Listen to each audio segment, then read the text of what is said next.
दोस्तों, लेह लद्दाख ट्रिप के third part में हम कारगिल से लेह जाएंगे और रास्ते में 6-7 पॉइंट्स देखेंगे, जिसमें मेन है मुलबेक चंबा, 2 पासेस नामिकला और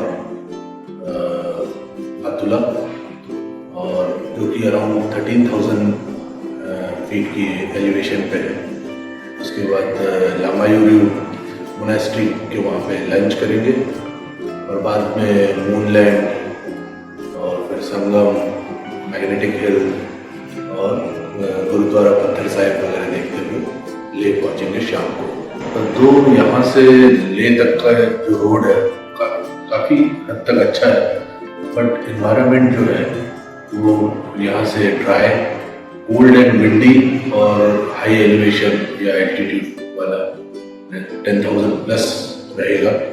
कुछ प्रिकॉशंस लेने पड़ेंगे, जैसे बहुत पानी पीना, प्लस हाई एल्टीट्यूड पासेस के वहाँ पे थोड़ा ज़्यादा बॉडी मूवमेंट्स नहीं करना है, प्लस वहाँ पे थोड़ा कपूर या जो कैम्फर बोलते हैं उसका यूज़ करना है, और रास्ते में बताएंगे। Let us start.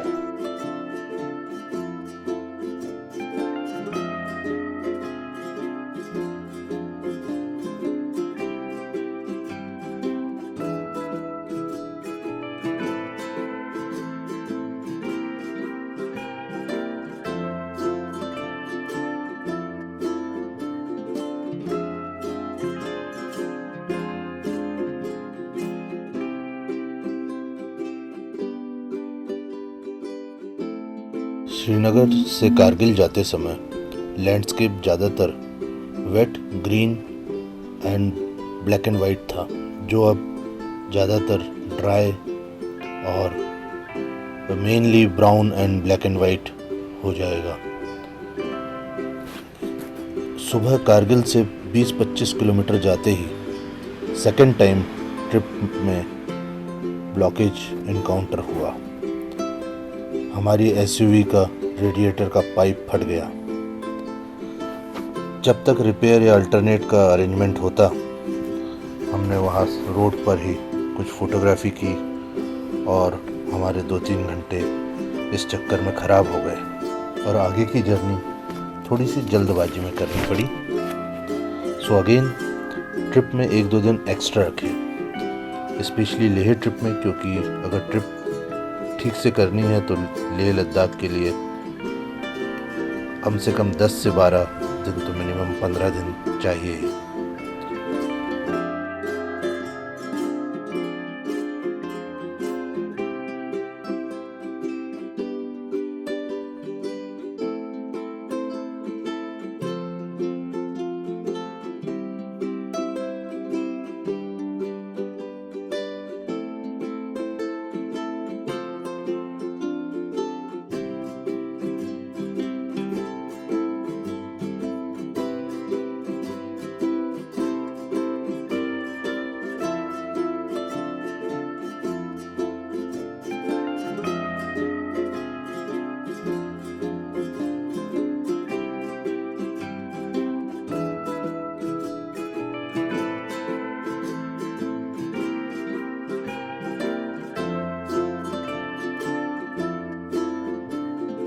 कारगिल से करीब 40 किलोमीटर जाने पर मुलबेक चंबा या बम्बा स्टैचू आता है, जो एक ह्यूज मोनोलिथ रॉक पर कार्व्ड मैत्रेय बुद्धा, या जिसे फ्यूचर बुद्धा भी कहते हैं, की स्टैचू है।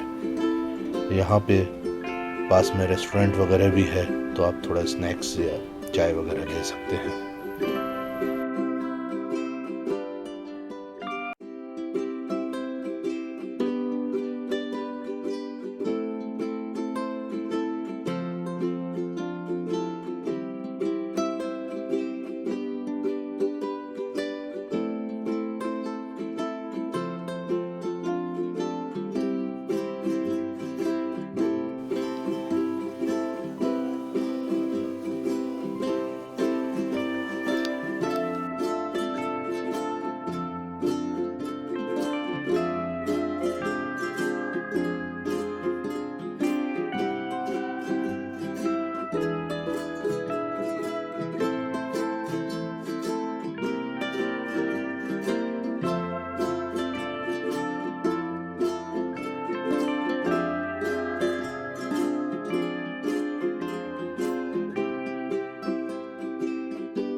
इसके बाद करीब 55 किलोमीटर पर नामिकला पास, जो करीब 12,200 फीट के एलिवेशन पर है, और 90 किलोमीटर पर फातुला पास जो कि 13,500 फीट के एलिवेशन पर आते हैं।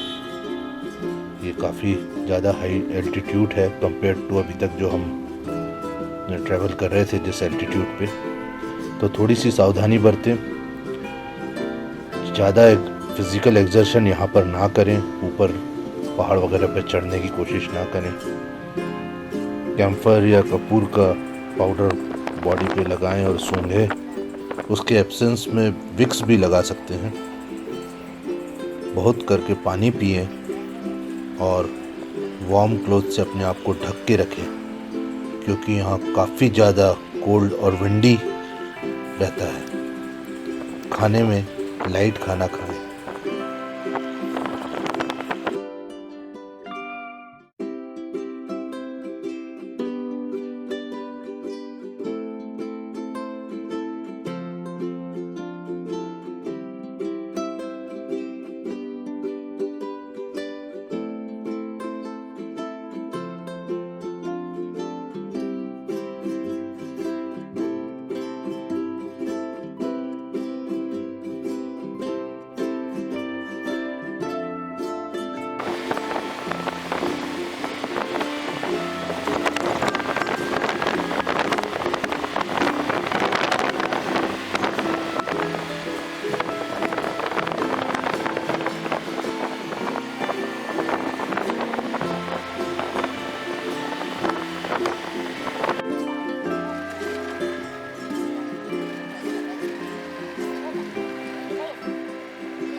इसके बाद हम लंच के लिए लामायूरी करके मोनेस्ट्री है, वहाँ पर पहुँचे और वहाँ पे हमने लंच वगैरह किया। हमने मोनेस्ट्री नहीं देखी क्योंकि समय कम था, और पास में ही मूनलैंड करके एक व्यूइंग पॉइंट है जो रात में बोला जाता है मून के जैसे ब्राइट लगता है, स्पेशली फुल मून के समय। यहाँ पे हमने थोड़ी बहुत फोटोग्राफी की, और इसके बाद करीब 80 किलोमीटर ड्राइव करने के बाद झंस्कार और इंडस रिवर का संगम आता है, जो बहुत ही ब्यूटीफुल है, और यहाँ राफ्टिंग वगैरह भी होती है। इसके बाद के दोनों पॉइंट 5-7 किलोमीटर पे ही हैं, जो है मैग्नेटिक हिल, गुरुद्वारा पत्थर साहिब।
मैग्नेटिक हिल एक ऑप्टिकल इल्यूशन वाला पॉइंट है जहाँ पर ऐसा लगता है कि व्हीकल अपने आप अगेंस्ट ग्रेविटी चलती है। बाय द वे मुझे ऐसा कुछ नहीं लगा। यहाँ डर्ट बाइक की भी फैसिलिटी अवेलेबल है। यहाँ पे हमारा एक विकेट डाउन हुआ, जिससे आपको मैं एक सजेशन देना चाहता हूँ कि साथ में दूसरी मेडिसिन्स भी जो है जो लग सकती हैं ऐसी, जैसे स्टमक अपसेट, हेडेक और या कोल्ड एंड कफ वगैरह की, वो थोड़ी बहुत साथ में कैरी करें, कभी भी शायद काम आ सकती है। मैग्नेटिक हिल के बाद हमने गुरुद्वारा पत्थर साहिब देखा, जो आर्मी द्वारा वेरी वेल मेंटेन्ड है और ये एक हिस्टोरिकल प्लेस है। मान्यता यह है कि यहाँ एक सामने के पहाड़ पर एक डेमन रहता था, जो आते जाते लोगों को और लोकल पॉपुलेशन को परेशान किया करता था और मार दिया करता था। जब श्री गुरु नानक देव इस एरिया में आए तो लोगों ने उनको ये बात बताई और उन्होंने कहा ठीक है, मैं इसको ठीक करता हूँ। और वो जाके वहाँ जहाँ ये डेमन रहता था वहाँ नीचे पहाड़ी के नीचे बैठ के मेडिटेशन करने लग गए। राक्षस ने एक योजना बनाकर उनको मारने की, उनके ऊपर एक पत्थर फेंका और वो पत्थर जब उनके ऊपर गिरा तो वो मोम के जैसे क्या बॉडी के आकार का शेप ले लिया। वो पत्थर आज भी वहाँ देखा जा सकता है। और जब राक्षस ये सोच के कि वो मर गए नीचे आया और देखा तो वो जिंदा है और आराम से मेडिटेशन कर रहे हैं। इस घटना को देखकर उसका परिवर्तन हो गया और बाद में वो लोगों की सेवा में अच्छी जिंदगी जीने लगा। इसके बाद गुरु नानक देव जी वहाँ से कारगिल होते हुए वापस लौट गए। सो इसके बाद गुरुद्वारा पत्थर साहिब में माथा टेकने के बाद और वहाँ लंगर एंजॉय करने के बाद करीब 25-30 किलोमीटर पे लेह है, जहाँ हम पहुँचे और रात को वहीं रुके। नेक्स्ट डे हमने लेह लोकल विजिट किया, जो हम आपको नेक्स्ट एपिसोड में दिखाएंगे। Thank you.